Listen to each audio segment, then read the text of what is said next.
Hello and welcome back to Lost Odyssey. We have defeated the evil sorceress, who's really just Sarah, our long-lost love, and we're on our way to unseal a cave.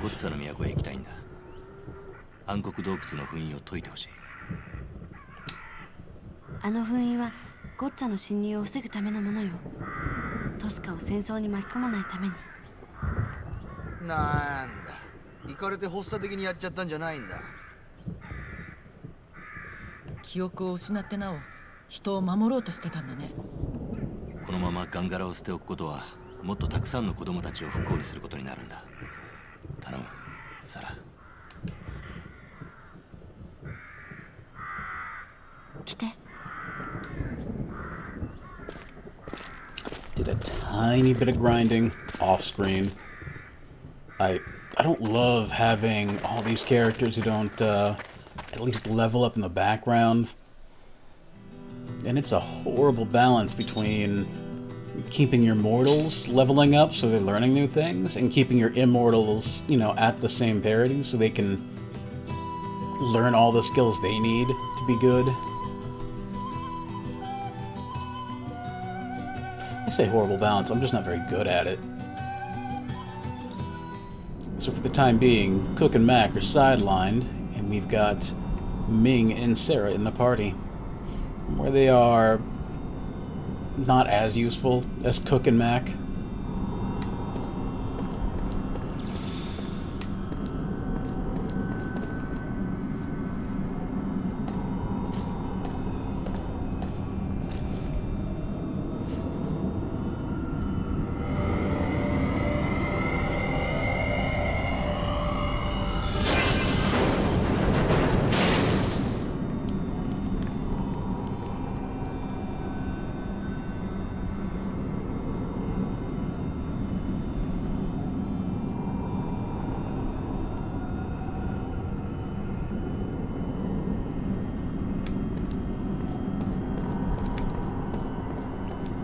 So I got my first shot of the vaccine today. Ended up getting the Pfizer vaccine. I mean, I'm not picky, I don't care what I'm getting here. Oh. 何もしてこないわ。大丈夫よ。何なのこいつら。ゴッツァの兵士。村に徴兵を迫ってきたゴッツァのものか。ええ、多分。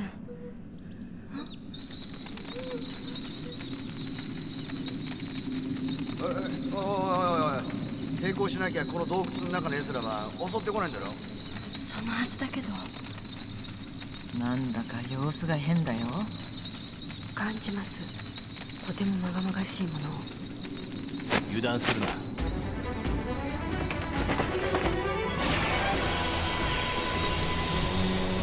What are these things? They're not quite bats, and they're not quite moths. Some kind of horrible in-between creature.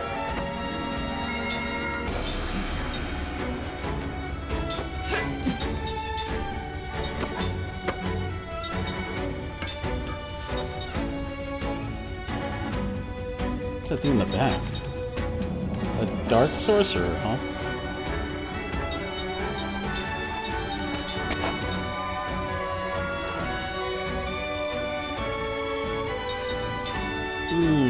I could have her just get them all with wind or ground.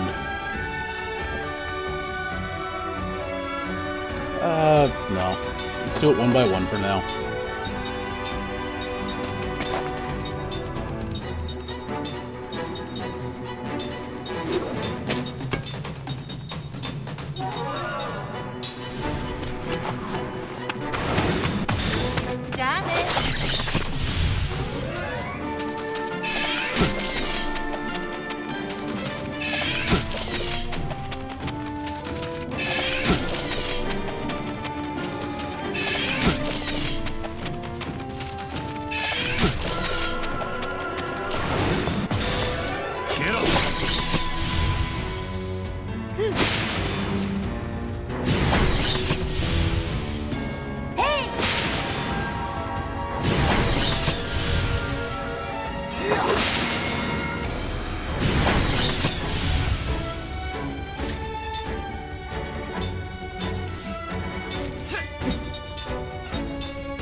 We'll just go for killing him for now.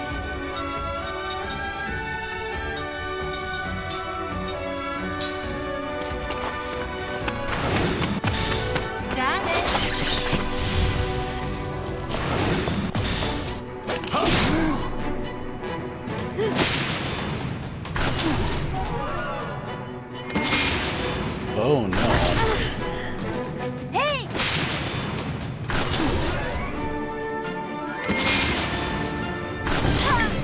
He looks so geigery.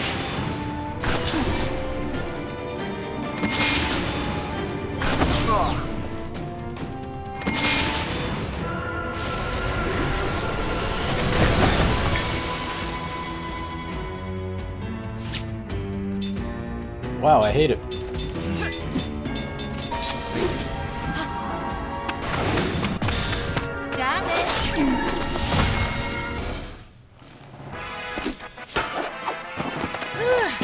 Abuna'i.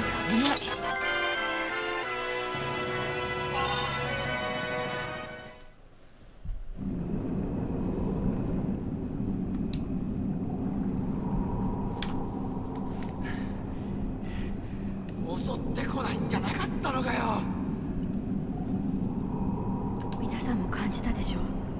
得体の知れない力が影響して彼らを突き動かしています。でもどうして？考えられることは魔導力だ。ガンガラだけではないと思う。この世界の魔導力に何らかの作用がもたらされているのではないか。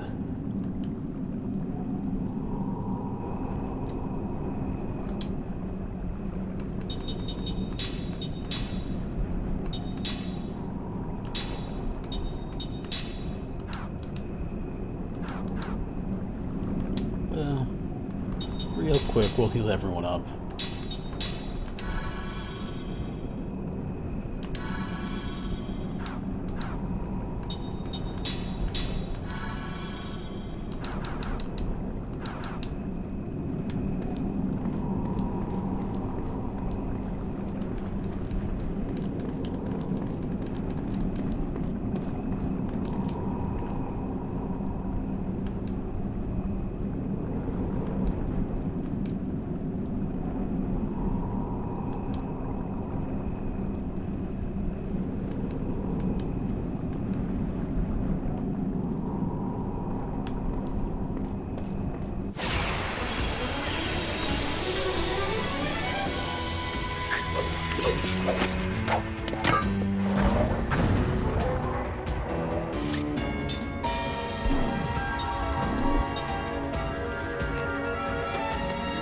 I love the way it looks, but what the hell is it?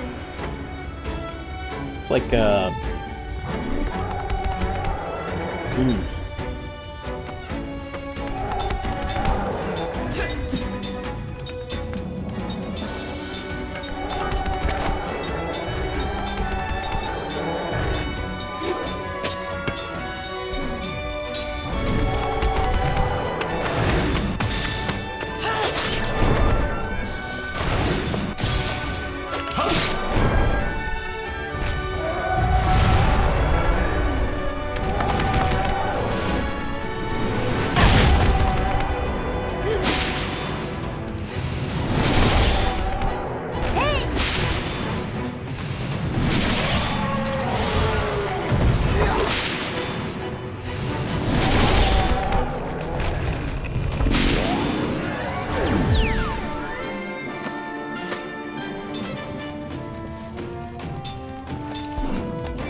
the Ide kind of looks like something out of maybe Devil Hunter Yoko.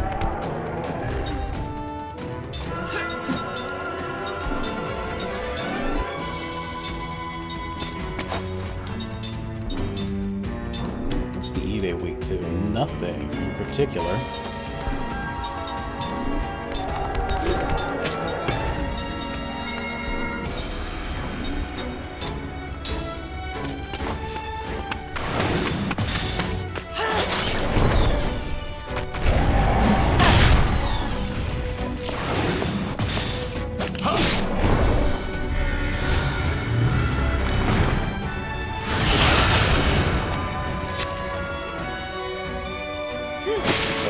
could be bad.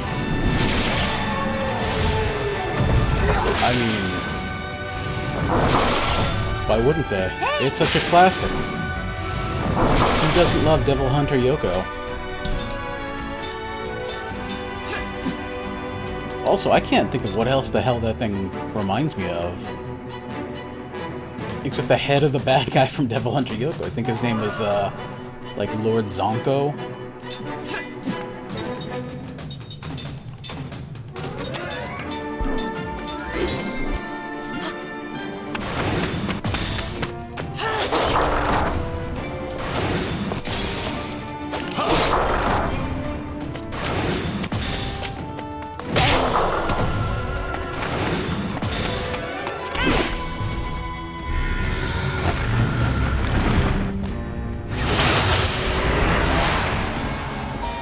Cool, we're stoned and cursed.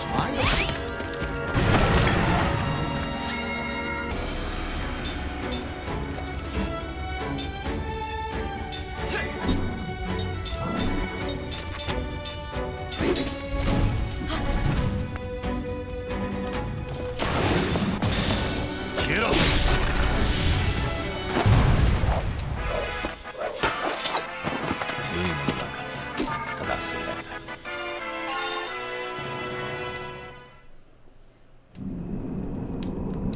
And I know what you're thinking, man.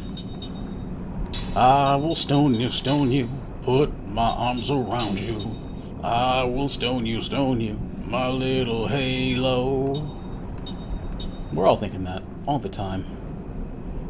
We don't go out and say it. It's messed up.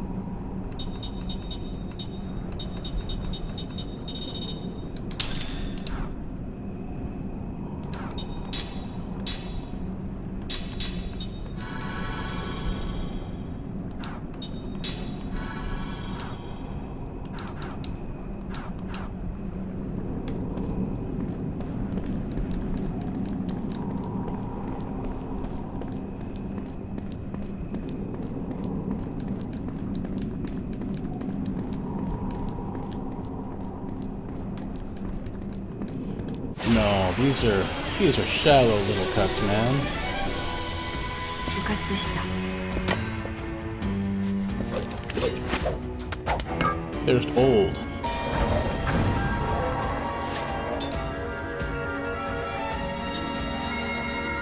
Oh, he's in the back. That's odd.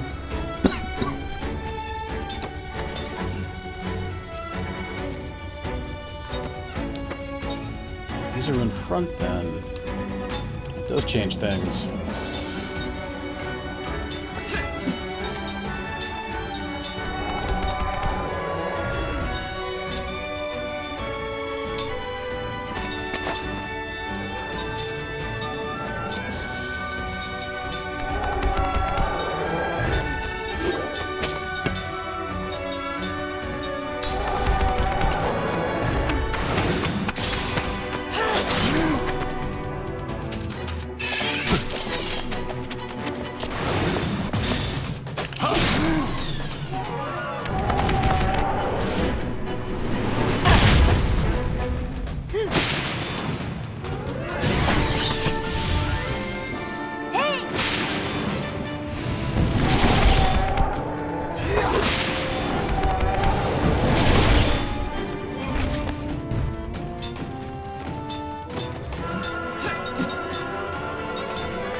Those are some good hits.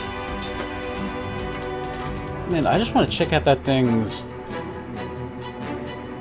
like, head crest. It looks so much like Geiger's alien. I want to see more of it.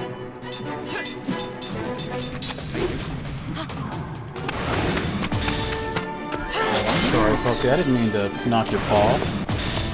Get up. Okay. You're okay. 強いものが勝つ。ただそれだけだ。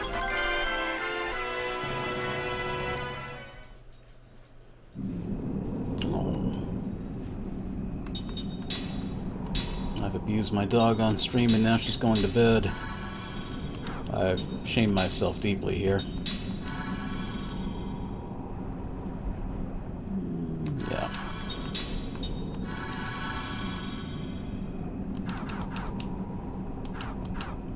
Giger? Ginger, Geiger.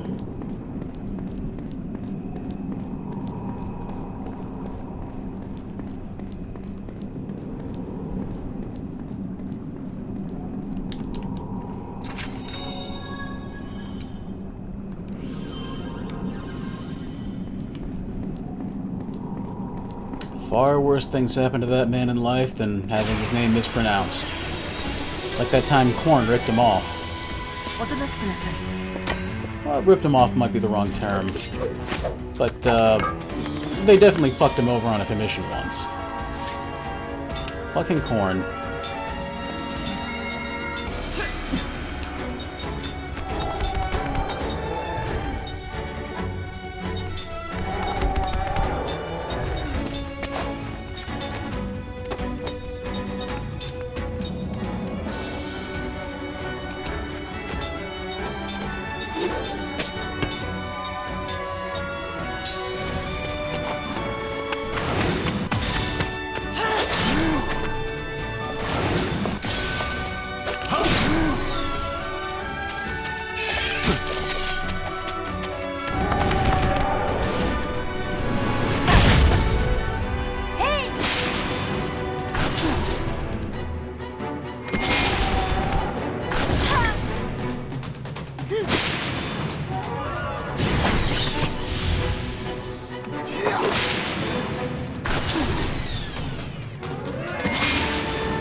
Shit.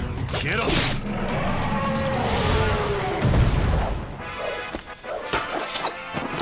Might be starting to run a temperature.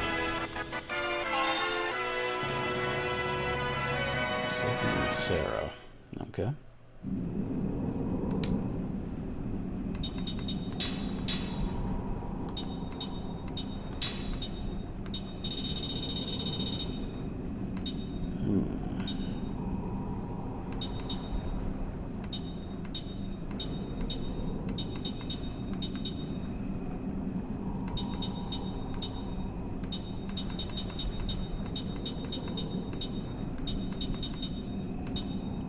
None of these look all that appealing.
Oh, I guess there's nothing really over here.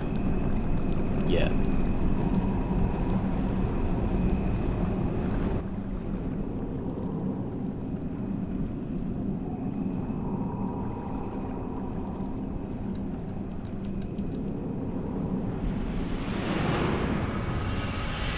Oh no.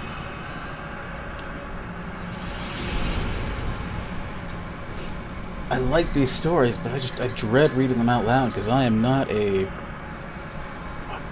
good at reading out loud.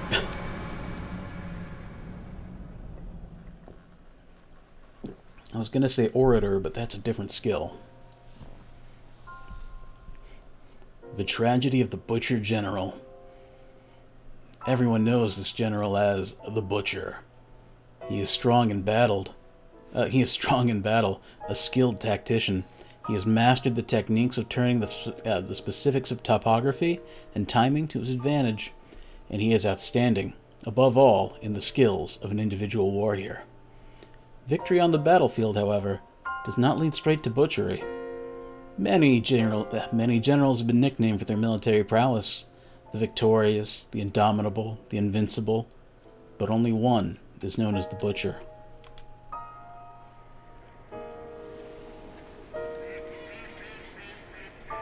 Do you know why that is, Kime? The general himself asks as he gloats over the vast mountain of corpses. Kime does not reply. He entered the fray as a mercenary, but his exploits far outclass those of the regular troops. For the general to call a man into his presence and speak to him face to face is apparently an honor beyond even most officers' wildest dreams. Not just from winning battles, the general goes on. That would be too simple. Just kill the enemy general. Take the big one's head and the battle's over, right? Kime nods in silence. That is how this battle should have ended instead of continuing for 3 days. The enemy general proposed to surrender on the first day. He offered his head in exchange for the lives of his men and the villagers. But the Butcher rejected the offer, continued his all-out attack on an enemy that had lost the will to fight, annihilating them in the process. The last day was used to burn down the forest into which the unresisting villagers had fled. This guy's a dick. The real battle doesn't end when you raise the victory flag, or victory song on the battlefield. If even one person survives, the seed of hatred lives on. I'm talking about the desire for revenge. Nothing good can come from leaving that behind. You must cut the cause of future troubles at the root. I mean, there is a certain truth to that, but getting a name like the Butcher doesn't seem like it's going to engender a lot of good, peaceful outcomes. This is why the troops under the general's command killed the young men of the village after they were through exterminating the enemy troops. They also killed the unarmed old people. They killed mothers fleeing with children in their arms. They killed the children they stripped from those mothers' corpses. Do you think me cruel, Kime? I do, Kime answered, nodding. The officers gathered around them went pale, but the Butcher himself smiled magnanimously and went on. You didn't do any of those things, I gather? My job is to kill soldiers on the battlefield. My contract doesn't call for anything else. And I'm saying that is a foolish line of thinking. The soldiers you killed had brothers and children. Do you plan to go on living in fear of their revenge? That is sheer stupidity. If you wipe out the entire family, you could live without such worries, you see. The general laughs uproariously, and the surrounding officers all smile in response. Kime, however, his expression unchanged, starts to walk away. Where are you going, Kime? We're through talking, aren't we? My contract has ended. Never mind that. Just wait. When the general says this, several soldiers stand to block Kime's way.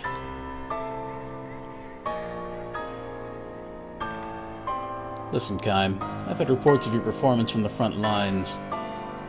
What do you say to fighting under me from now on? You can exploit your martial talents to the full. I'm not interested. What's that? I will never draw my sword on an unarmed opponent. The Butcher is momentarily taken aback, the shock written clearly on his face. You still don't understand, do you? You should try reading a little history. You'll find that hatred only breeds more hatred. That is what inevitably brings down even the most prosperous nations and powers, which is why I make absolutely sure to sever it at the root. If you ask me, General, war and butchery are two different things. What are you? The same goes for valor and brutality. You, a lowly mercenary, dare to lecture me? Let me tell you something about hate. God fucking damn it. Let me tell you something about hatred too, General. It doesn't evaporate from cutting off a life. It remains in the earth, in the clouds, in the wind. I have lived my life in that belief, and I intend to go on doing so. You stupid butchery is the work of cowards. That is what I believe. Where do you get the nerve? The general glares at Kime, and his men draw their swords. At that very moment, from within the scorched forest, come the cries of soldiers.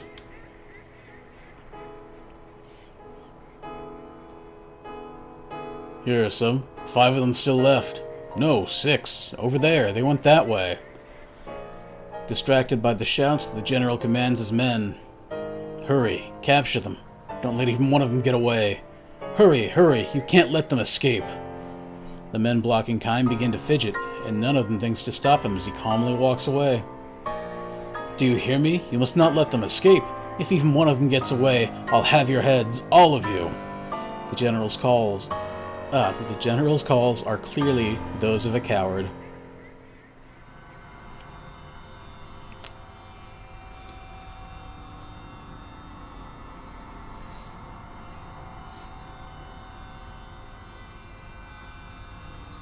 The butcher presided over many battles after that, and he burned countless villages to the ground, butchering all of their inhabitants.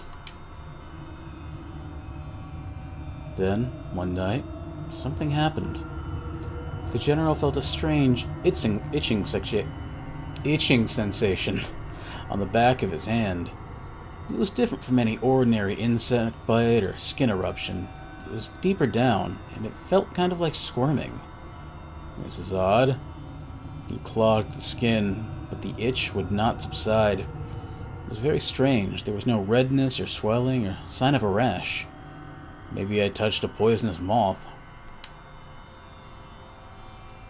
General had burnt yet another village to the ground that day. Surrounded by beautiful countryside, the village in times of peace had been extolled as the flowering hamlet. In keeping with the name, the villagers poured their energies into cultivating flowers of many hues, and the ones in full bloom in this particular season had the color of the setting sun. Indeed, the entire village looked as if it had been dyed the color of a beautiful afterglow. This was the village that the general burned down with flames far redder than any sunset. The villagers who ran in circles begging for their lives, he killed one at a time. Far redder than the sunset, far redder than the flames, was the blood that soaked into the earth.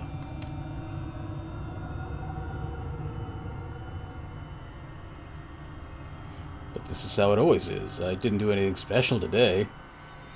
Shaking the hand that refused to stop itching, the general took a swallow of liquor. And in that moment, it happened.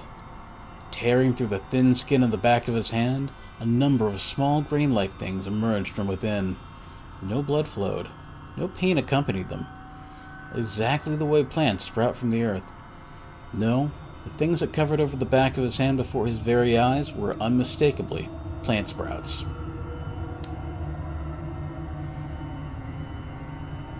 Horrified, the general took a razor to the back of his hand and tried to shave the things off. When the blade came into contact with them, however, they gave off sounds like human moans. Sounds exactly like the moans of a human being dying in agony as his entire body is slashed by swords. Or like the moans of a person who is being burned alive. Shut up, damn you. Shut up, you hellish. Holding the razor in one hand to shave the other, he could not cover his ears.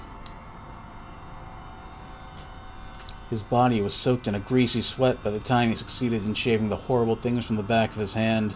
To salve his own anger, he shouted for the men who were supposed to be guarding him. Where the hell have you been? Sir? You should have come running when you heard unusual voices from my tent. That is your job as my guards. The guards gave each other puzzled looks, and the first replied hesitantly to the general. "Forgive me, sir, we were just standing outside the entrance, but we never heard any such..." The general glared at his guards, enraged, but after struggling to keep his welling anger in check, he shouted, "Never mind then, get out!" He was too upset to waste time on subordinates. Almost immediately, the itching attacked the back of his hand again, but this time it was not limited to his hands. His flanks, his shoulders, his buttocks, behind his knees, his whole body started to itch.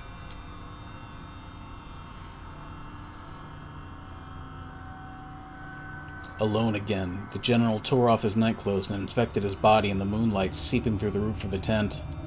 The things were sprouting from everywhere now, and some even had leaves beginning to grow on them.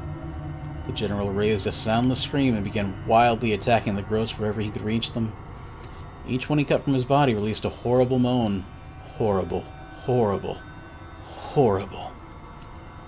His bedsheets turned green before his eyes, and soon the numberless sprouts were transformed into numberless human corpses. They covered not only his bed, but the whole earth, before they melted into the darkness of night and vanished. So he's high off like burned poppies? No, this is hallucinogenic. I don't know a hallucinogenic flower, unless there were mushrooms hidden in them. One sleepless night followed another in endless succession. The horrible things kept sprouting from his skin, however much he cut them off. Ointments had no effect. He tried taking every poison-quelling tablet he could get his hands on, but nothing worked. He could not speak of this to his subordinates. If a rumor spread that the strange plants were sprouting from the butcher's body, it would embolden his enemies and discourage his allies. One of his subordinates might even try to take his head at night. His cowardice had earned him the name of the Butcher, and that same cowardice was what turned the general into a lonely, isolated man. He had no one he could tell about this.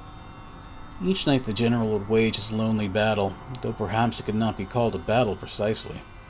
The things merely sprouted from his body and put up no resistance. When he took the razor to them, they simply would moan and fall away. What the general was engaged in on his own was less a battle than lonely butchery. Several more nights went by. The sprouting continued with undiminished force. The single fortunate aspect, perhaps, was that the things only sprouted in places on his body where the general could reach with his razor. This could as well have been a curse, however. The general had no choice but to go on shaving the things precisely because he could reach them. Precisely because he was able to perform the butchery by himself, he could not call for help. His lonely butchery continued. His sleepless nights continued. The general's flesh wasted away. Why is this happening? The general asked himself. Why did this have to happen to me? This is a time of war. I am here on the battlefield. I have to kill the enemy in order to survive. In order to give myself future peace of mind, I have to kill them all, both armed and unarmed. It is simple common sense, the general all but spit out the words. All I have done is a sensible thing in the most sensible way. This night again, the sprouts emerged from his body. This night again, the general had to shave them off. Again, the countless moans. Again, the countless bodies. Again, he heard the cock crowed to announce the end of the night. Again, the general passed the night without the comfort of sleep. The general's body, once superbly conditioned on the battlefield, withered away before his own eyes. But more than his body, his mind became unstable. He spent his days sprawled on his bed. Eyes open or closed, he would see images of his past scenes of butchery. Now he began to recall the words of a skilled but insolent mercenary. Hatred doesn't evaporate from cutting off a life. It remains in the earth, in the clouds, in the wind. The general wanted to see that man again, to see him and ask him again, Have I been wrong all these years?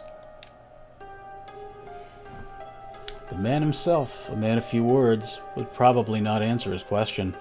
Still, the general wanted to see him again, that mercenary, that Kime fellow. The sun went down, the night gradually deepened. As always, the itching started, and the plants began to sprout. But the general, grasping the razor in fingers that now looked like withered branches, no longer had the strength to shave them off.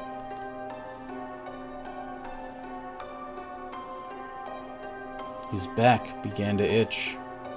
This was the first time the things had sprouted someplace beyond his reach, as if they had been waiting for this opportune moment. Sprawled on his bed, the general let the razor drop from his hand. Enough. I don't care anymore. The sprouts kept growing, creeping over him. Before long, they had covered him completely. At this point, his back split open, and an unusually large sprout emerged. By dawn, the sprout had fully matured, and before the cock crowed, it produced a single blossom the color of an evening afterglow.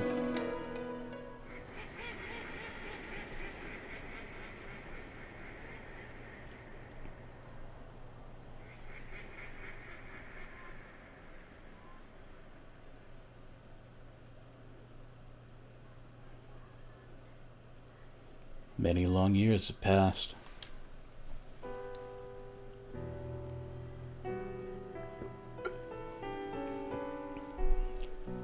Visiting the old battlefield, Kimes finds a flower garden there, blooming in profusion of flowers of clearly different shape and color than the ones along its border. Beside the garden stands a monument inscribed with the garden's history. In this place, a great general met his end. He was known as the Butcher. He died suddenly one night, and from his body grew many flowering plants. These were evening flowers, a blossom unique to a village that the general had burnt to the ground. An ancient legend tells us that the seeds of the evening flower lodge in the bodies of those who nourish hatred in their breasts, and the roots of the plant feed the flowers with that person's flesh. The garden's flowers, the color of the setting sun, sway in a gentle breeze. Kime stands there for a time, gazing at the countless flowers given birth by hatred, before walking on in silence. It is said that in the very center of the garden lies a disintegrating suit of armor, but no one has ever found it. End.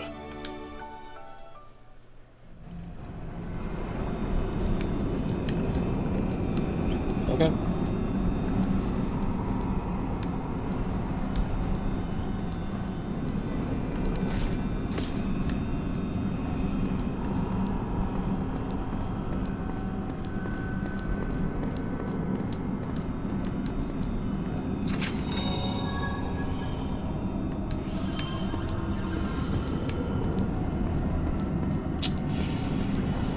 Man, have you seen the new General commercials? They're a lot different now.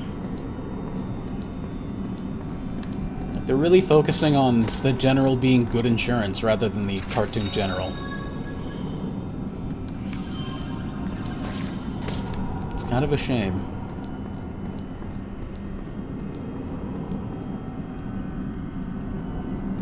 Also, Shaq is now one of their spokespeople. So, you know, good to see he's doing stuff. No CG, no cartoon General. Just Shaq and a bunch of people who got insurance. Or are commercial actors who might not be able to afford insurance.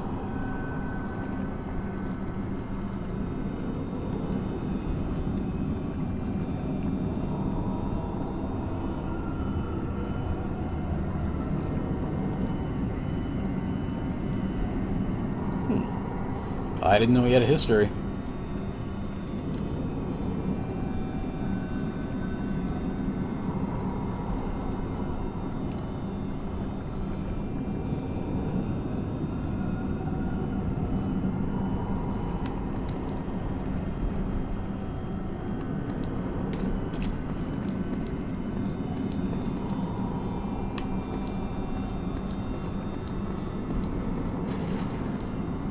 Did that poison me?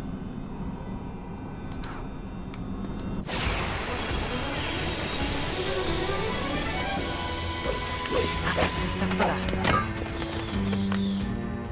Kinda seems like the water's fine.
A lot of big ouchies.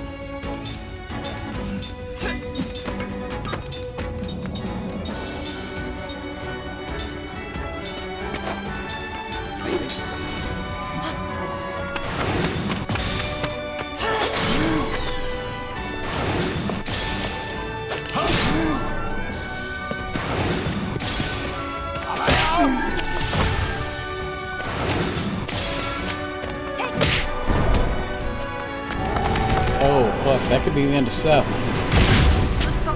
And it is.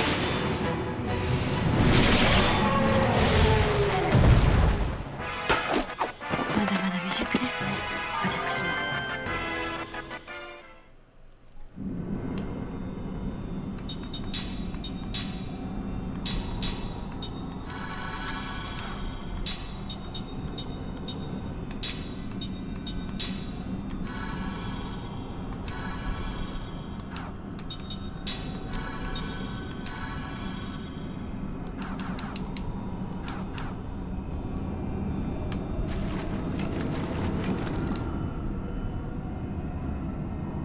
Okay, so it looks like the water's actually perfectly safe to walk in. No, no it's not. What the hell was that? Oh, a tiny bit of damage. So it's not the worst thing, but clearly I'm not meant to be walking in it.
滅却をなす無の力いざ。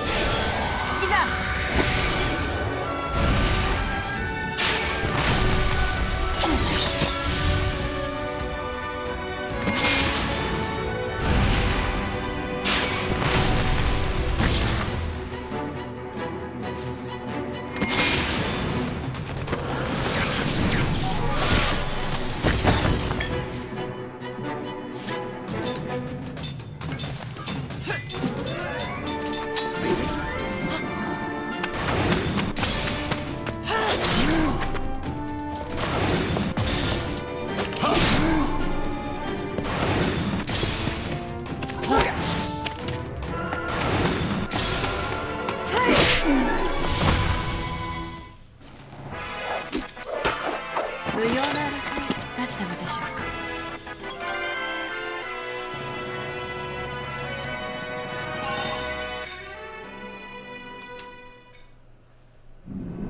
Oh shit, Jansen. Way to learn more stuff.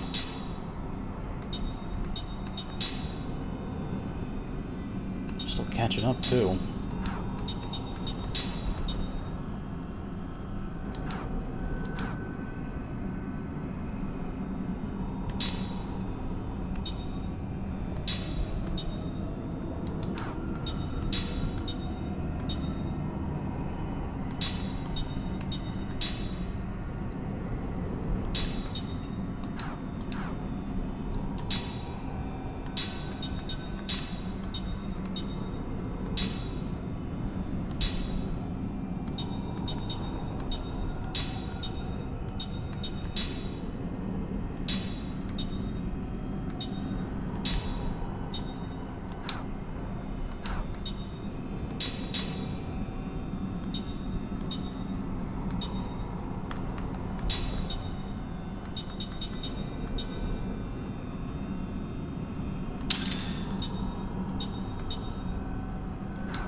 Oh yeah, I don't think I finished my vaccine thing. Yeah, I got vaccinated. Great. In true Ohio fashion, I was vaccinated in a barn.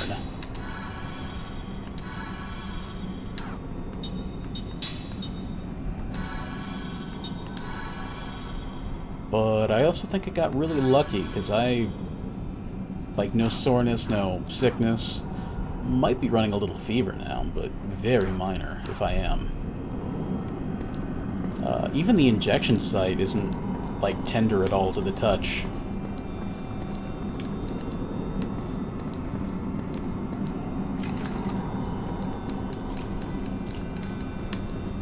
Oh, I can't climb that, huh?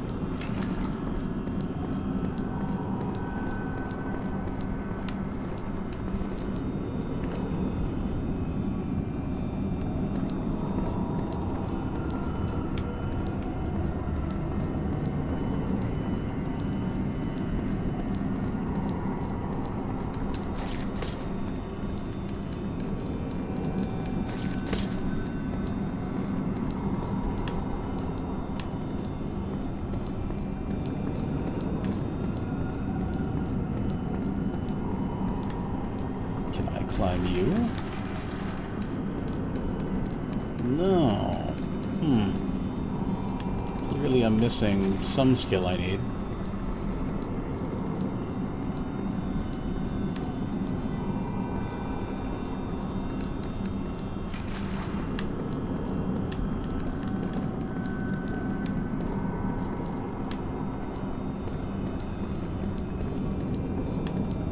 I hate leaving treasure on the table like this.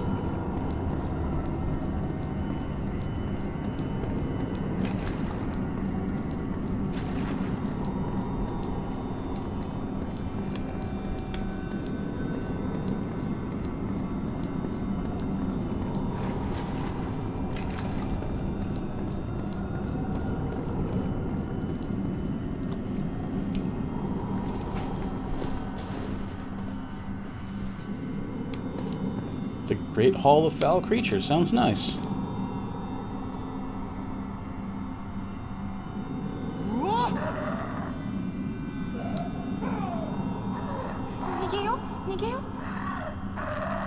襲ってきたら大変だよ。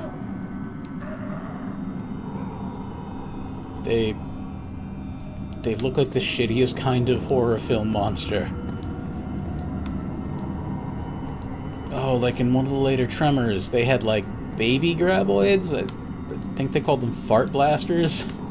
They kind of look like those, but you know, glowing green, and hopefully a little less stupid than a fart blaster.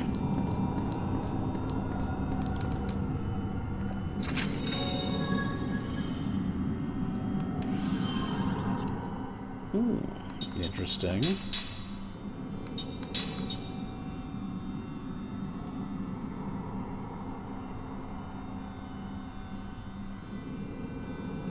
Okay, yeah. It's a good one.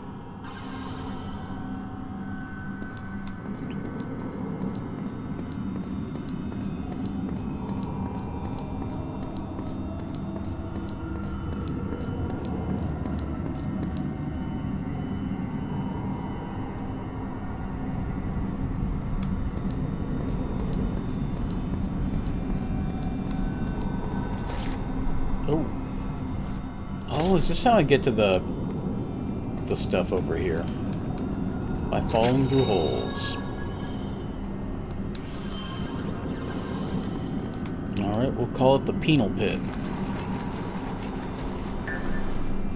Ouch.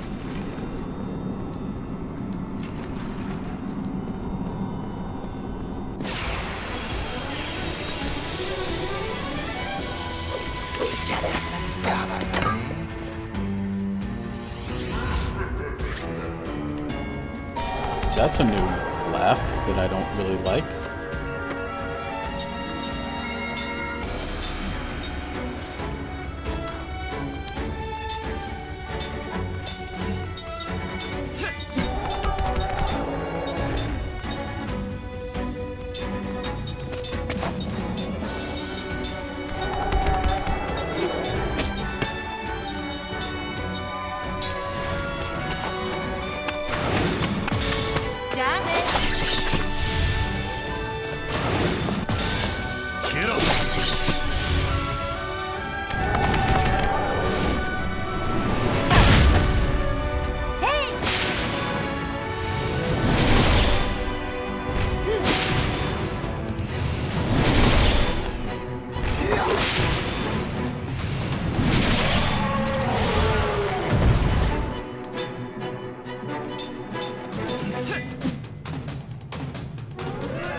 What? It's not supposed to count as magic. Oh fuck.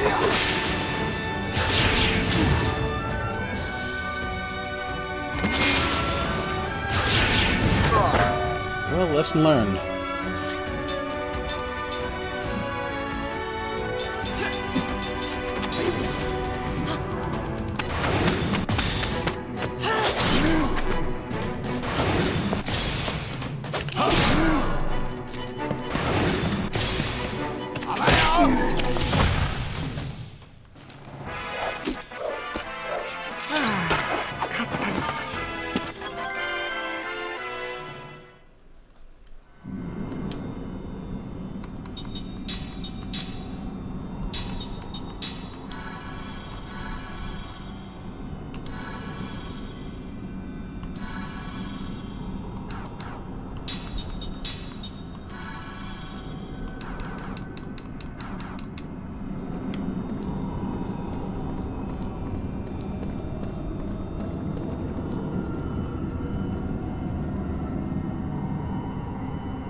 Oh, it covered up the hole. Shit.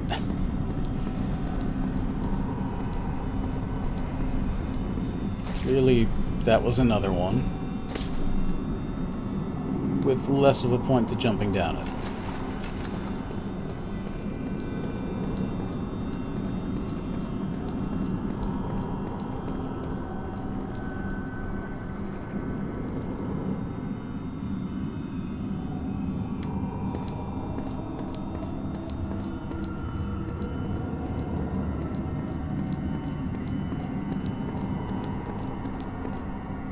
Oh, and I see I've lost my Firefly. I'll have to reacquire one.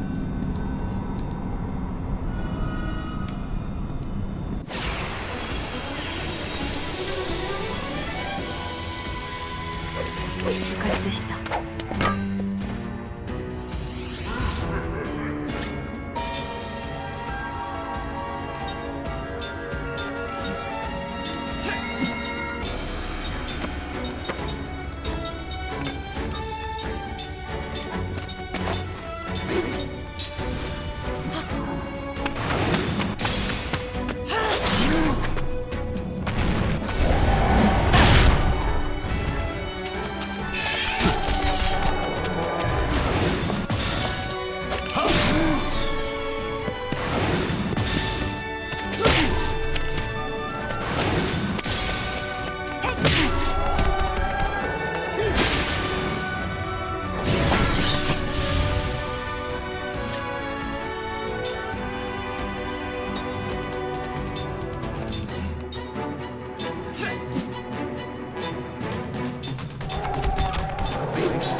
So what's the... Oh, that's why it's bad. I lose my Firefly. That I don't seem to really need that much. As far as I can tell, at least.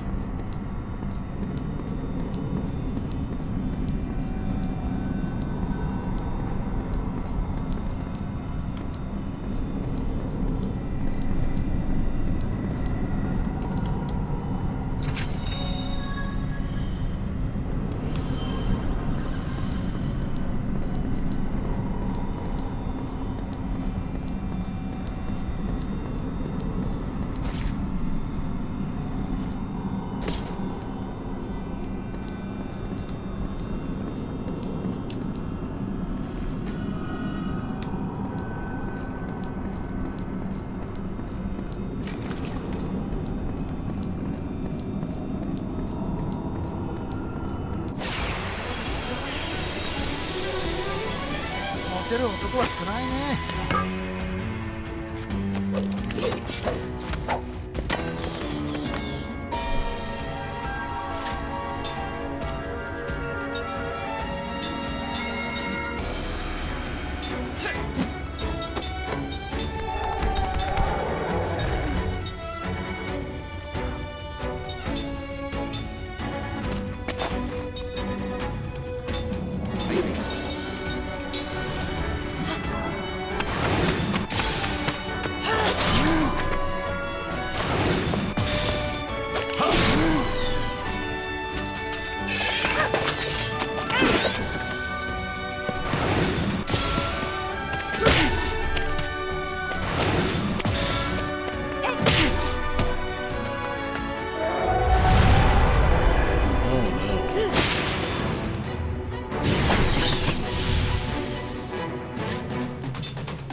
Maybe another battle where Seth dies.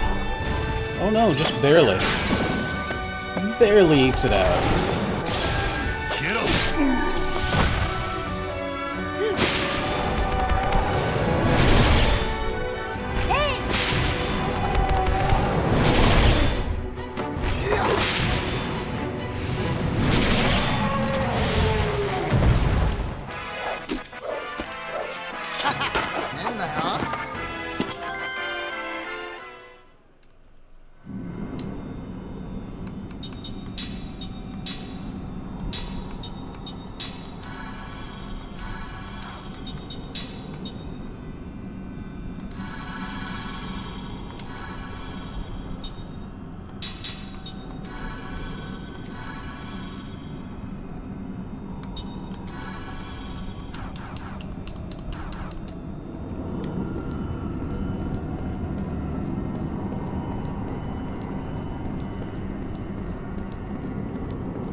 くわよ。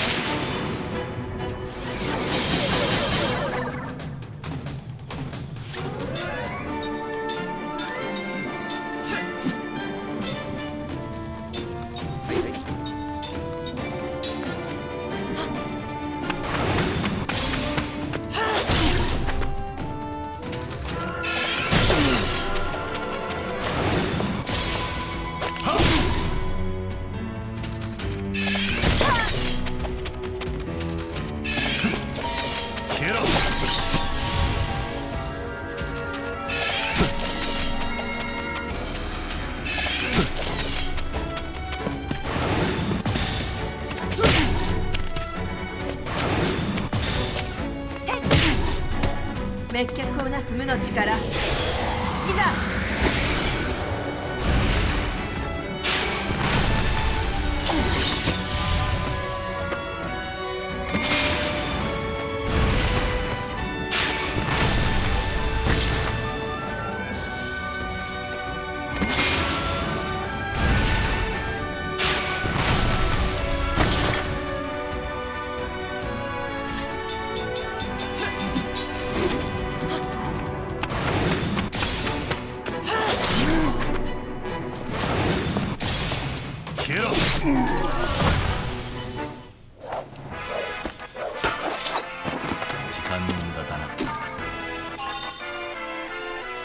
Oh wow. Everybody learned a whole lot.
Now you get to figure out how to use those.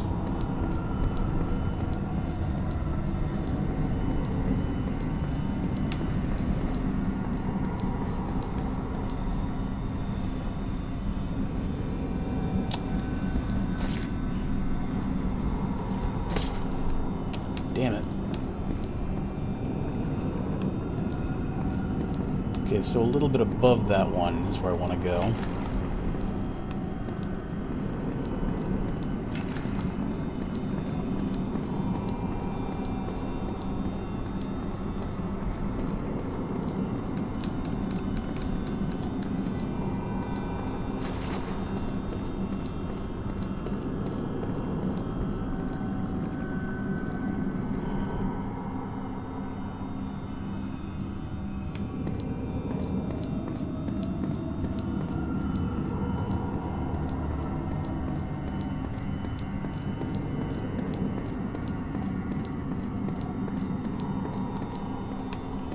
gone too far.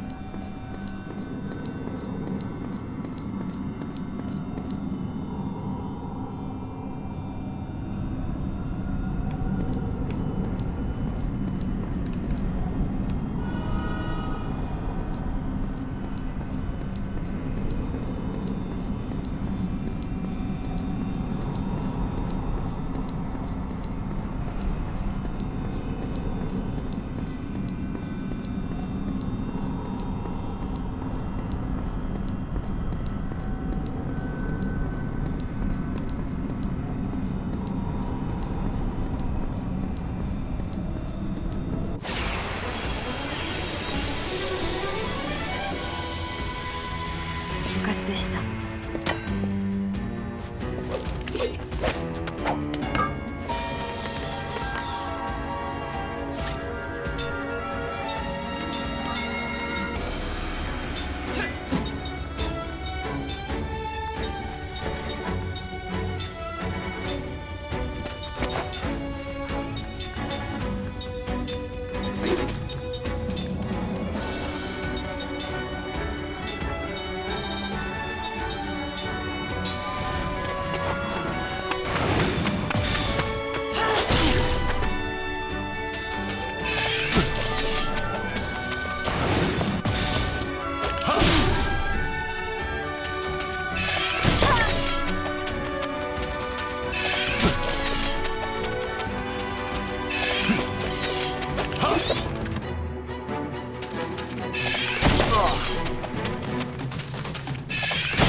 行くわよ。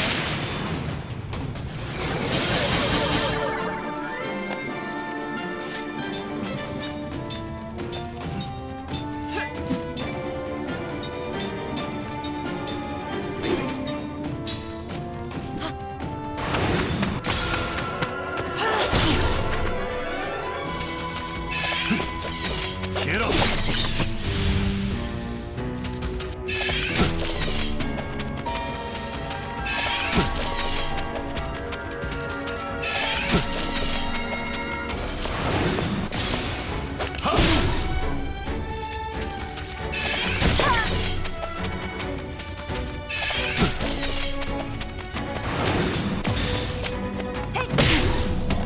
滅却をなす無の力。いざ。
じゃあね。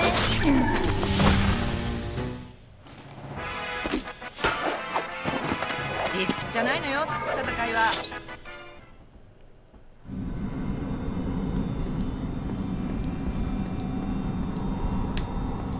Oh, okay. These things show where the holes are.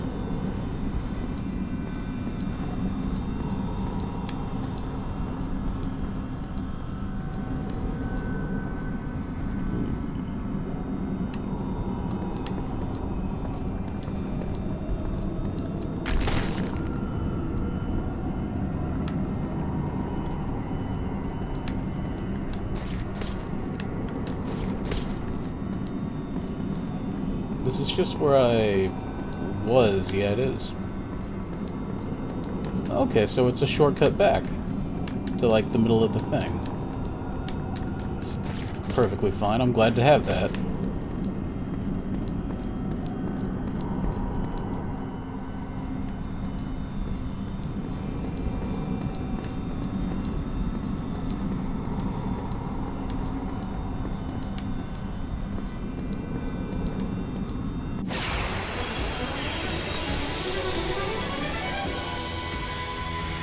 やばったね。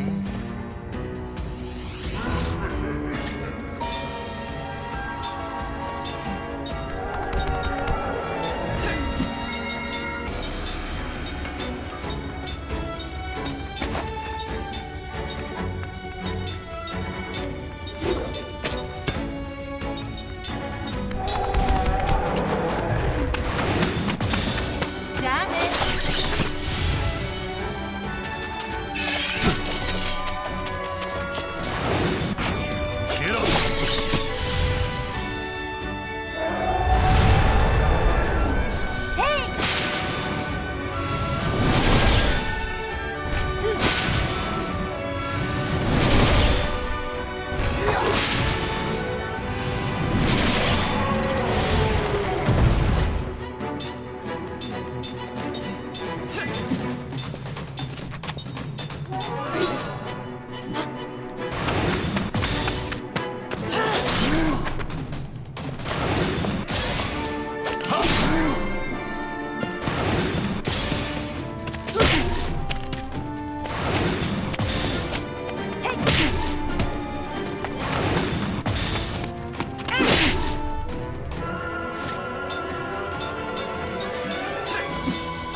じゃあね。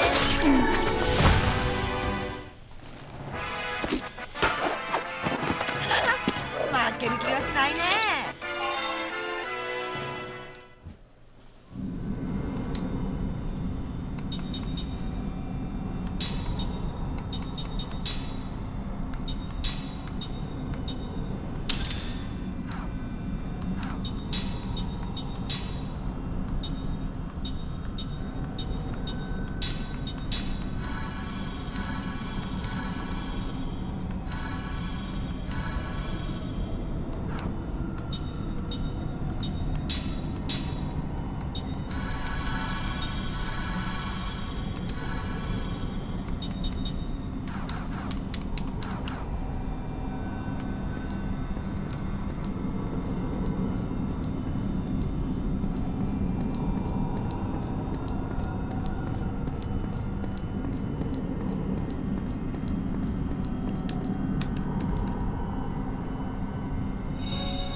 やばったね。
Is it not showing me when I finish a skill link? No, it doesn't appear to be.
I'm getting kind of tired of these random battles.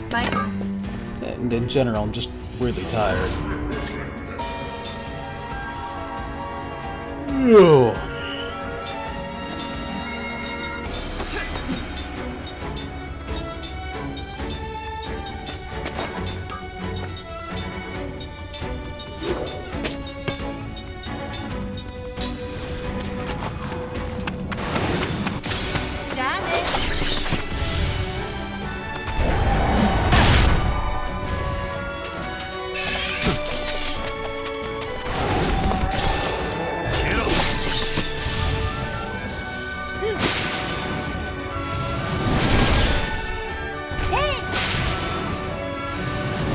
Yeah, I might. But these battles are still pretty good. SP, which I need pretty badly.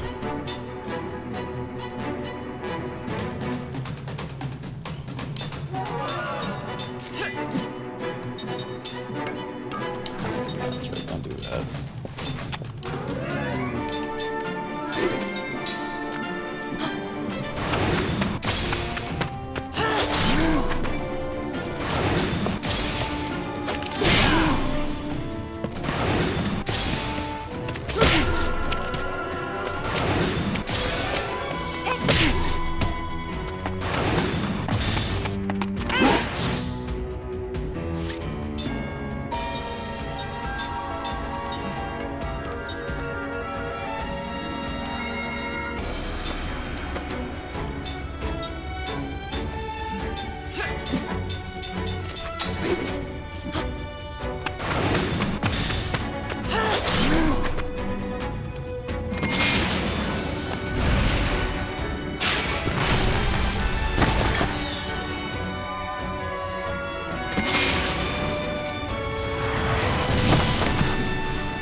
Is that the hole?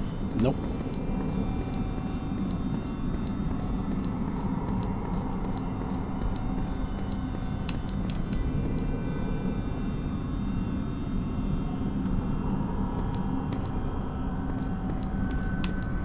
Wait, hold on. Did I not get a firefly?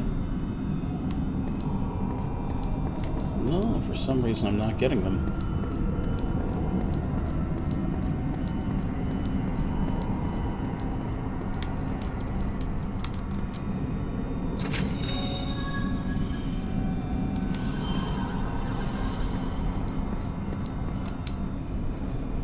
Okay, there it is. There it showed up.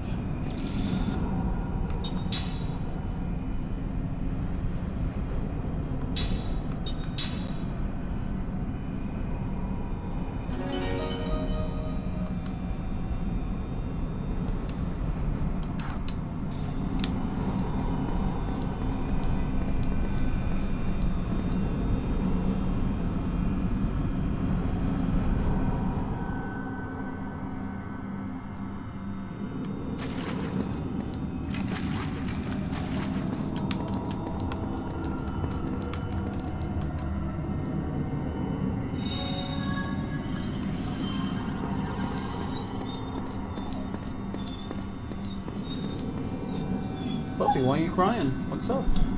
Ah, I see. Sorry, pup. Nothing I can do about that.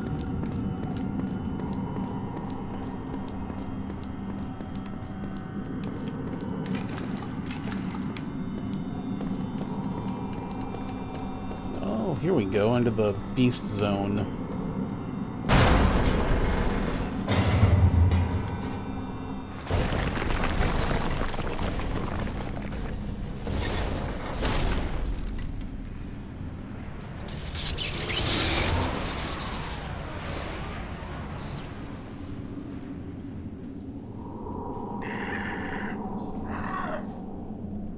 なんか聞こえるよ。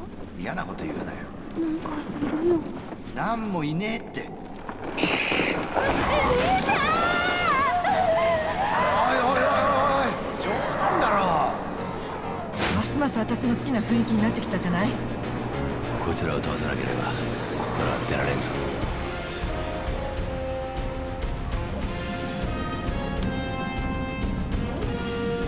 Alright, they don't immediately seem like the worst.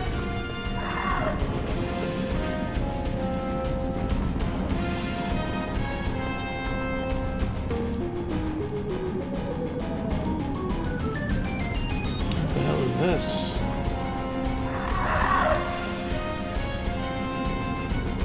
Okay, why is that one red?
をなす無の力いざ。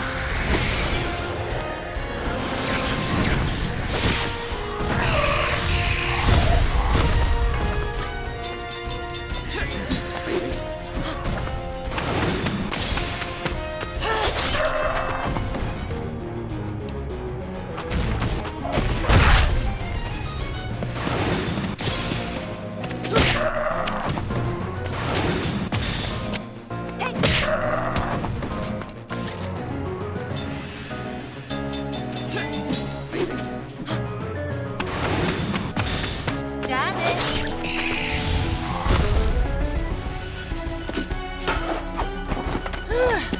危ない危ない。Not super worth fighting.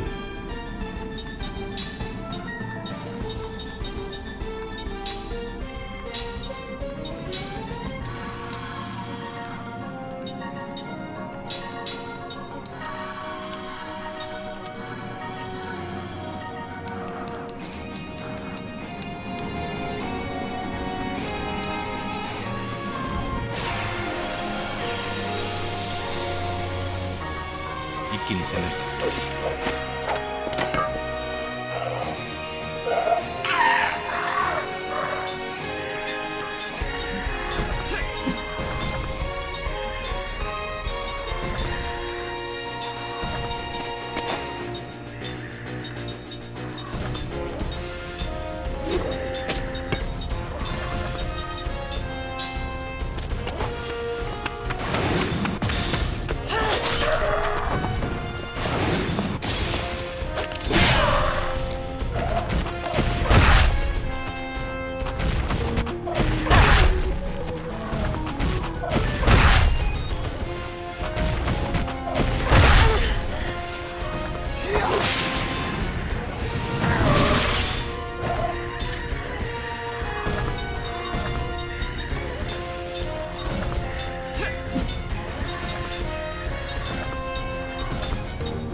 滅却をなす無の力いざ。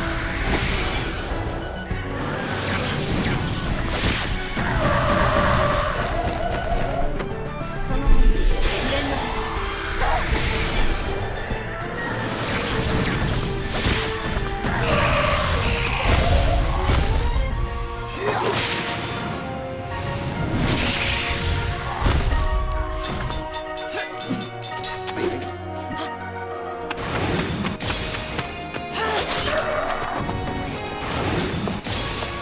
消えろ。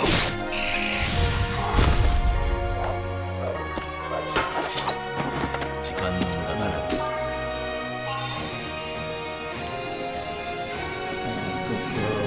Pretty long.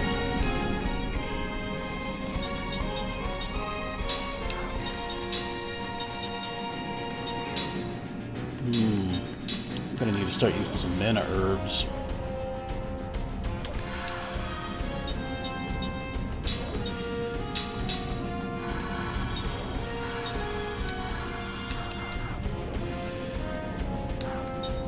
In fact, we'll just go ahead and do it.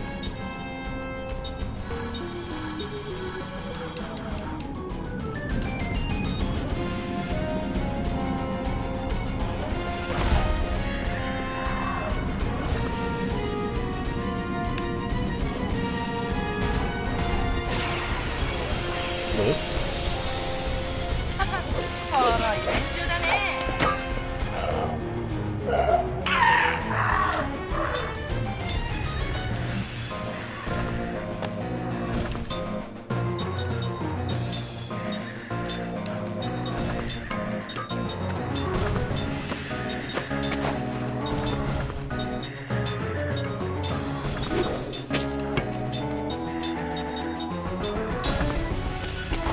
また今度ね。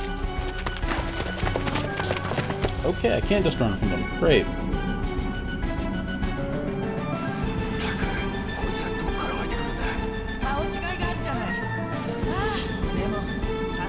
加減飽きてきたね。群れにはボスがいるはずだ。そいつを狙うぞ。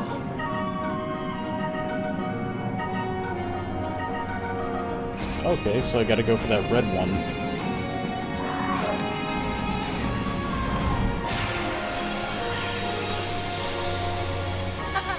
おもろい連中だね。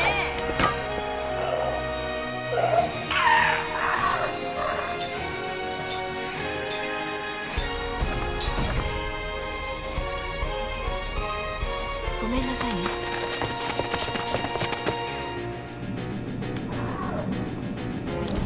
I wasn't too thrilled with the English dub, so I just switched it over to Japanese.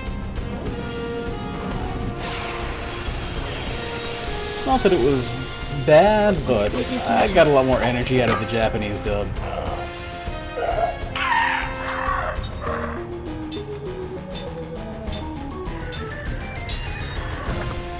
また今度ね。I think the big one for me was Gungara's voice. It just felt wrong.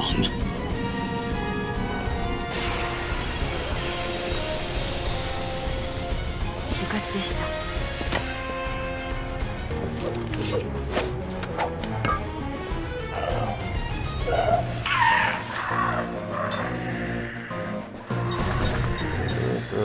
Okay, still Earth.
Don't know what that does, but I'm pretty sure I shouldn't be liking it.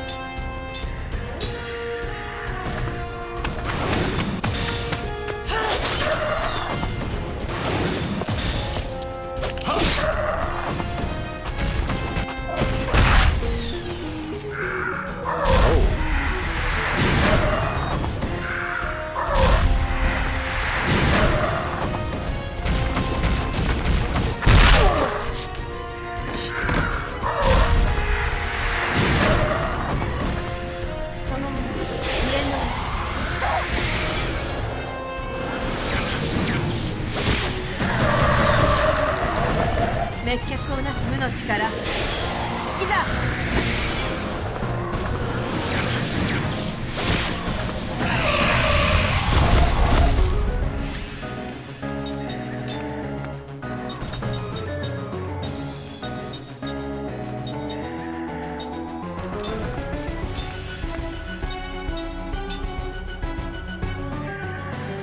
Gosh, her face looks all weird, and it's not a pixel, that's like a texture lighting error.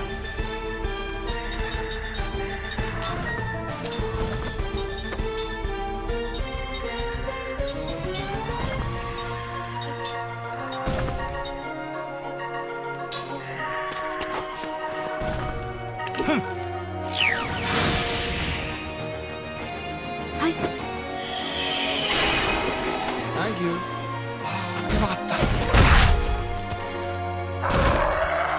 There's another one gonna show. Yep.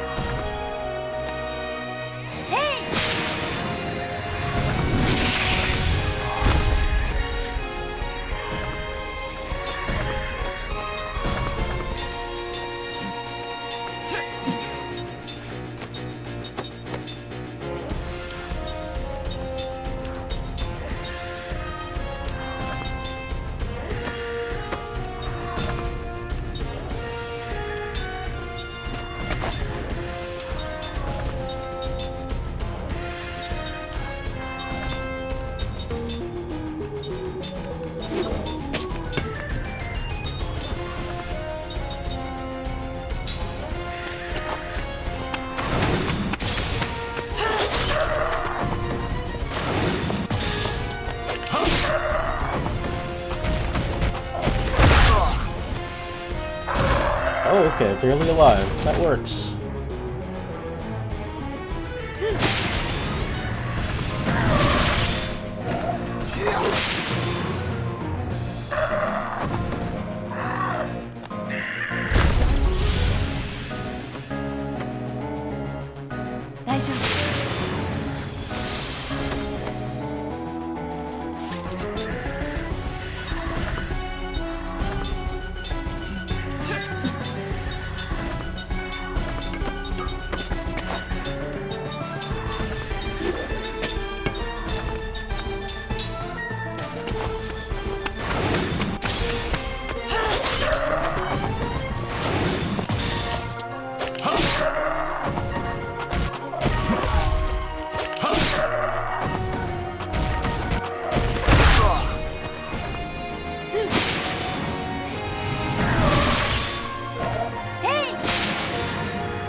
Once again, the lesson of the 1,000 dreams proved useful.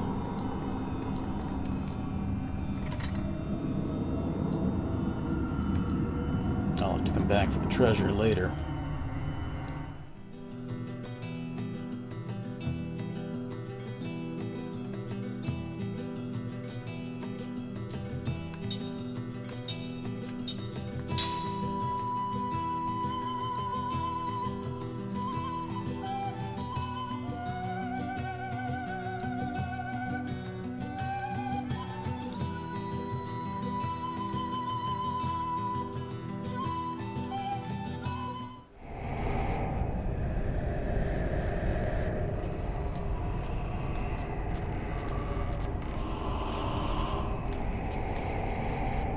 Is everyone possessed?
It's been a while. Maybe these new people will have less strangely dubbed voices. We'll give it a shot. Whoa, did everyone get healed? Oh, nice.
I missed it.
This is the first time we've seen cars in this world.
should probably at least try and take his money, right?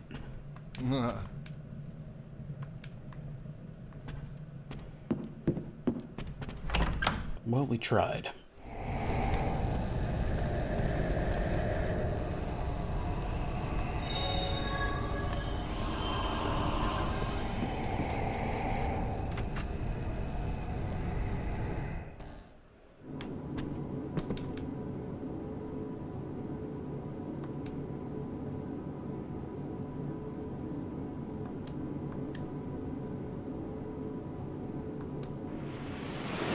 Oh no.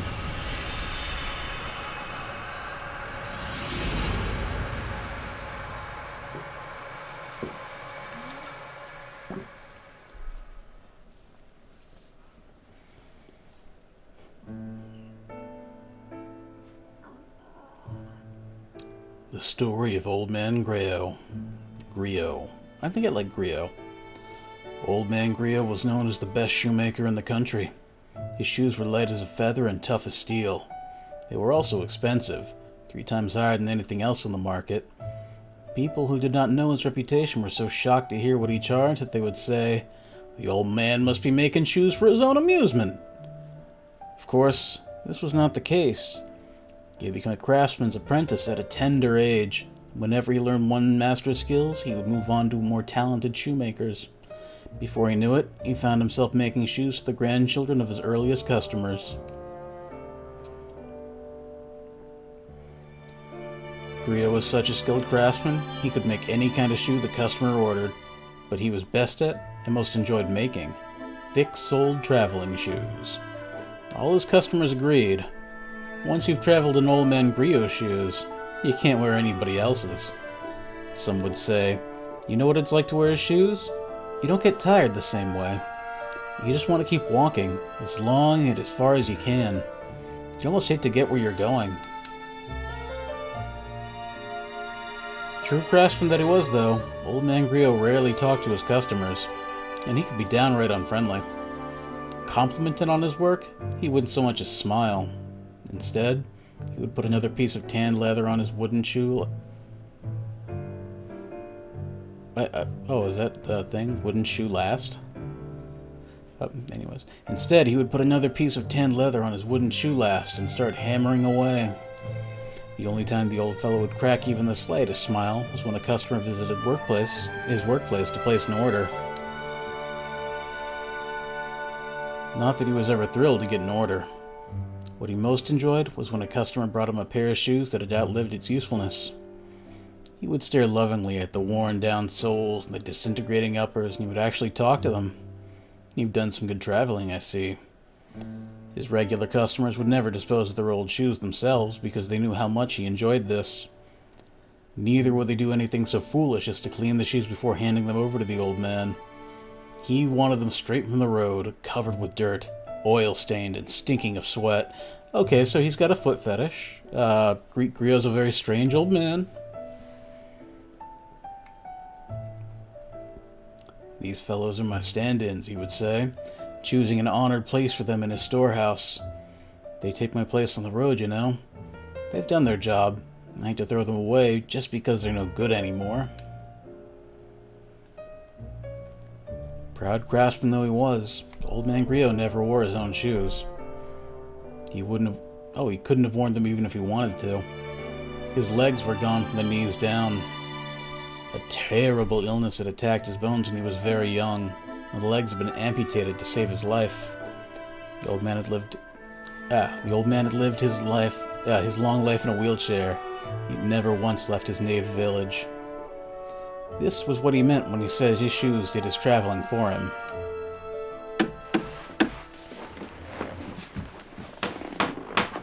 "Haven't seen you for a while," Old Man Griot says without looking up from his work as Kime steps across the threshold. His back is towards the door, but he can tell from the sound of the footsteps when the regular customers entered his shop. "You crossed the desert?" The sounds tell him how worn down the shoes are and where they've been. Old Man Griot is a craftsman of the first order.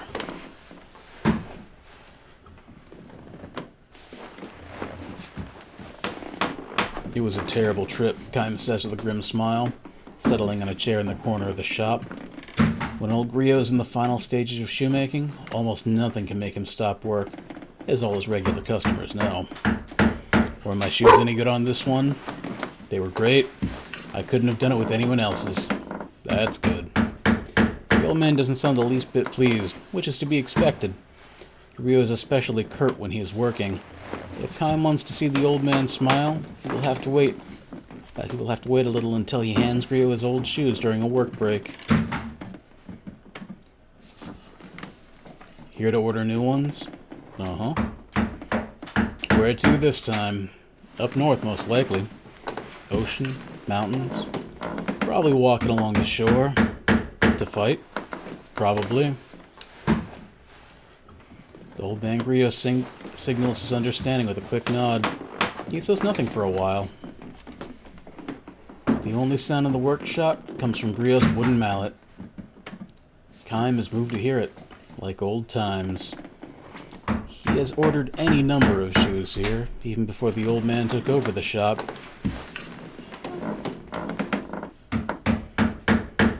Kaim is one of old man Grio's oldest customers. In other words, he is one of the few who have survived repeated journeys. Swinging his mallet and speaking in short snatches, the old man tells Kaim about the deaths of some of his regular customers. Some fell ill and died on the road. Others lost their lives in accidents, and not a few were killed in battle. It's hard when only the shoes come back. Kaim nods in silence. One young fellow died a few weeks ago. He was wearing the first pair of shoes I ever made for him. The soles were hardly worn at all. Tell me about him. You know, you hear it all the time. Leaves his hometown, wants to live someplace exciting. Parents try to stop him, but he goes anyway. I'm surprised he could afford shoes from you. The parents bought them. Sad, isn't it? They gave their boy all this love and care, and he's barely out of childhood when he says he's going to leave home. They finally give up and decide to let him go. They figure they can at least give him a pair of my shoes as a going-away present. Less than a month later, he comes back a corpse. I don't know parents nowadays. They spoil the kids rotten. It's so damn stupid, Grio snarls. Kaim knows that the old man's feelings go deeper than that. The old man Grio is the kind of craftsman who would rush to make new shoes for the funeral of a sad young man who would breathe his last while wearing his dream, while his dream was only half finished. He would put them on the young man's feet in the coffin and pray that he would be able to go all the way on his final journey. Grio falls silent again and wields his mallet. Kaim notices how bent and shriveled the old man has become. He's known him a long, long time. Those days will be ending soon enough, Kaim thinks, with an ache in his chest.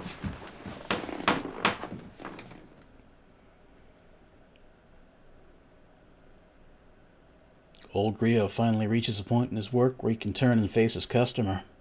It's good to have you back, Kaim. His face is covered with wrinkles. Kaim realizes anew how old he has become. Where did you say you were traveling? The desert. Right, I think you told me that before. Kaim shakes his head. The old man seems to lose his powers of concentration when he isn't working, and his memory is shaky sometimes. Little by little, but unmistakably, old Grio is spending more and more time drifting in the space between dream and reality. People grow old and die. The truth of this all too obvious destiny strikes Kaim with special force whenever he completes a long journey. So you survived this one too, I see. Kaim looks at him with a strained smile. Have you forgotten? I can't die. Oh, I guess I knew that. And I never get old. I look just like I did the first time you met me, don't I? The old man looks momentarily stunned. Oh, I guess I knew that too, he says, nodding uncertainly. Sure, you were a kid then. You had just had that sickness and lost your legs and were crying all day long. That's right. I remember. You used to call me Big Brother Kaim and play with my old shoes. Do you remember? Yes, of course. Griot speaks with certainty now. Either the fog is cleared or the distant memory has come back with special clarity because it comes from so long ago. The soles were worn down. There were holes here and there, and they had a sour stink of mud and sweat. To other people, it must have looked like a plain old shoe. To other people, they must have looked like plain old shoes ready for the garbage. But to me, they were a treasure. I remember running my finger through the coat of road dust that covered them and trying to imagine where they had been. I enjoyed them so much. I really enjoyed them. Kime shoes were what old Griot... Oh, Kime shoes were what got old Griot started as a shoemaker. And apparently started his lifelong obsession with feet. Or at least, filthy shoes. It was all thanks to you, Kime. If I hadn't met you, I would have spent my life cursing my fate. Instead, I've been happy. I'm happy now. Even if I can't leave this workshop, my sons can travel for me. I've had a happy life. He pauses. Well now, will you listen to me talking up a storm? Griot says with an embarrassed smile. He extends a thick hand to Kime.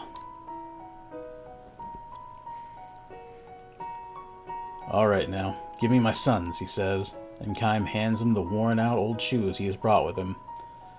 The old man strokes them fondly and says with a sigh, "You've been through many a battle. I was a mercenary too, for a time." "I know that," says Griot. "I can smell the blood. All the shoes that travel with you were like this. Are you angry?" "Not at all. I'm just glad you came back from this latest trip in one piece. I'll be leaving again as soon as you make me new ones." "Another one of those trips? To war?" "Uh-huh. And when that journey ends, you'll leave on another one?" "Probably." "How long can you keep it up?" Kime's only answer is a grim smile. "Forever." This is not a word to speak lightly in the presence of someone who's lived what little time he has to the fullest. "Oh well, never mind," the old man says, turning his back on Kime to continue his work. "Wait 3 days. You can leave the morning of the 4th day." "That'll be fine." "When will we meet next after that?" 2 years? 3? Could be a little longer." "Really? Well then, this could be the last pair of shoes I ever make for you." Kime believes it will be. The old man is not likely to last 3 more years.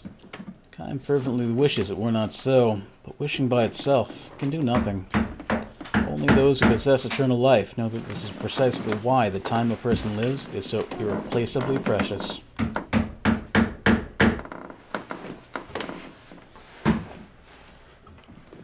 "Say, Kime, what's that? Mind if I make a second pair of shoes out of the same piece of leather to match your new ones?" "And that will be for himself," he explains, "to be placed in his coffin for his life's final journey." "I like that," Kime answers. The old man swings his mallet instead of thanking him. The sound is far sadder and lonelier than usual.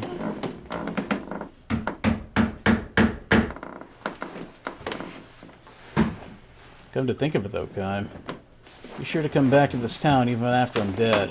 Offer up your old shoes at my grave." "I will. I'd like to say I'll be going to heaven a step ahead of you and waiting for you there, but in your case it doesn't work." "No, unfortunately." "What's it like, an endless journey? Happy? Unhappy?" "Probably unhappy," Kime replies, but his voice is drowned out in the rising sound of Griot's mallet until it's lost even to his own ears.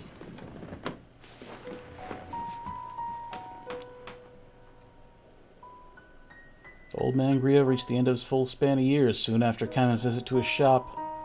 Because Griot had no family, his grave in the cemetery at the edge of town was cared for by his many sons. In accordance with his wishes, his regular customers offered up their old shoes at his grave. Kime's shoes were among them.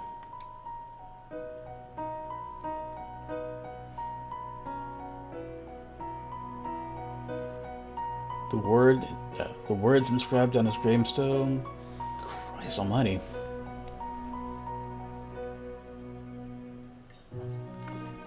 The words inscribed on his gravestone were chosen by Griot himself. He explains his choice to Kime this way. I would say the word to each new pair of shoes before I handed them to the customer. I always said that to the customer, too. I never once had the experience, though, of hearing someone say the words to me. That's why I want them on my gravestone. These are the words I want to be seen off with on my journey to heaven.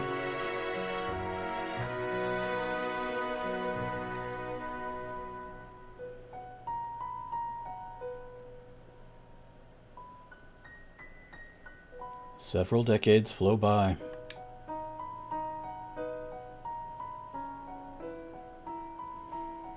Not only old man Griot, but all the customers he knew have long since departed the world. The only one who still comes to pay his respects is Kime. He no longer wears shoes that were crafted by the old man. Like the life of man, the life of a pair of shoes cannot be eternal. Still, Kime comes to town at the beginning of every journey, touching his forehead to the ground at the old man's grave. The gravestone is covered with moss, but the words engraved on it, strangely enough, are still clearly legible. May your journey be a good one. These were the words the old man always spoke. Coming from his mouth, they could be brusque, but they were always charged with feeling. End.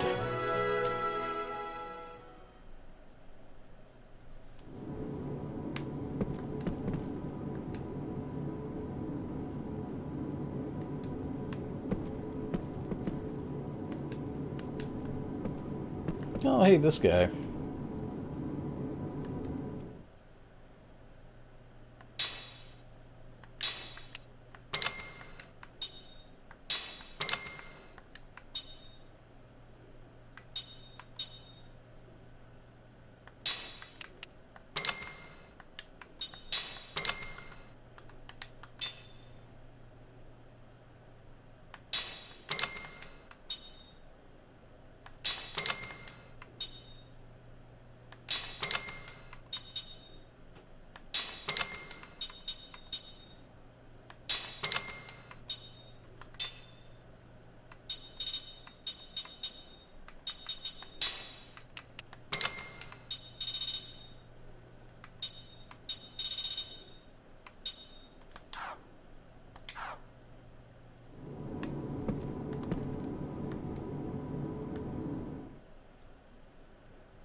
Probably that guy taking a dump in the inn.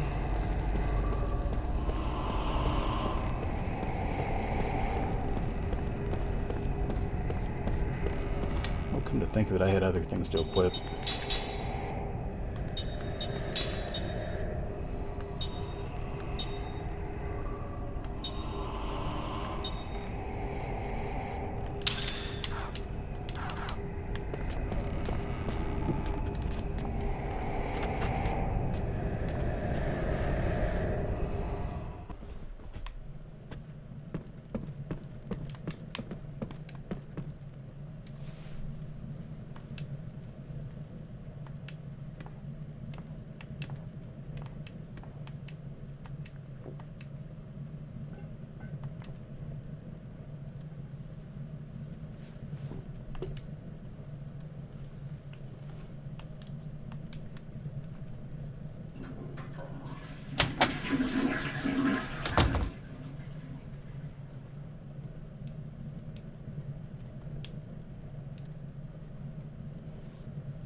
Let's go offer up our last seats to that rabbit real quick.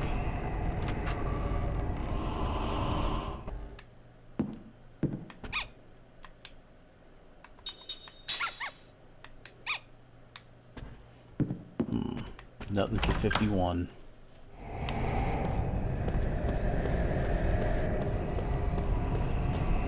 Did I go in here?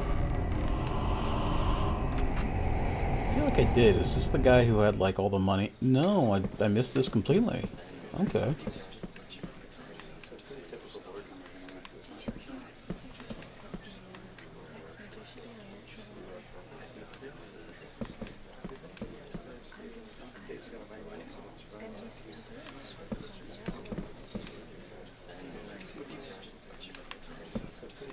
The English chatter is strange.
That's probably not good.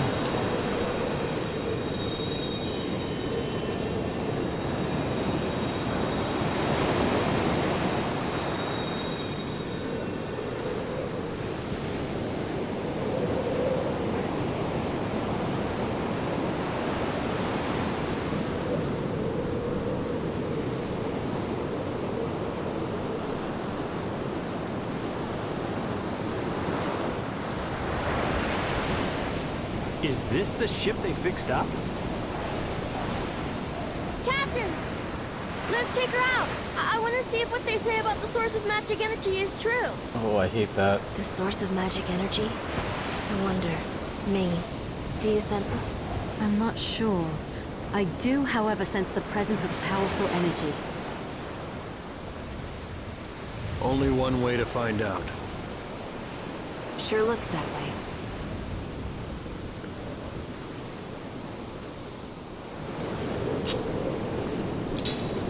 No, I really just want to find a save point.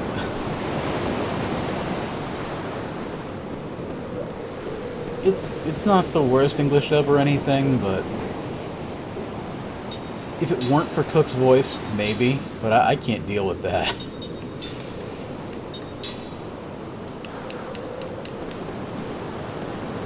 Reminds me way too much of Rugrats.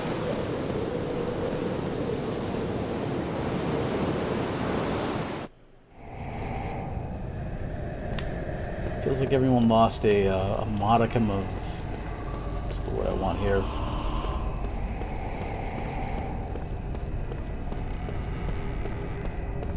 Man, I can't come up with a word. Oh, fuck, there it was.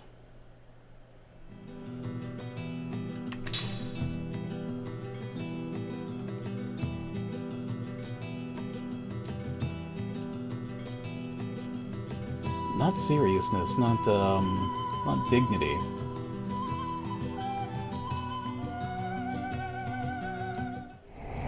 Everyone just became a lot more cartoony, I guess. But I'm gonna call it a day, because I'm pretty tired, and no need to push things after... Oh, fuck, my arm got sore in that 2-hour period. Shit. Well, it's not so bad. I just haven't really moved that arm for a while. Fucking vaccine, man. Yeah. It was a matter of time. Well, thanks so much for joining me, and I will catch you next time. Bye. Yeah.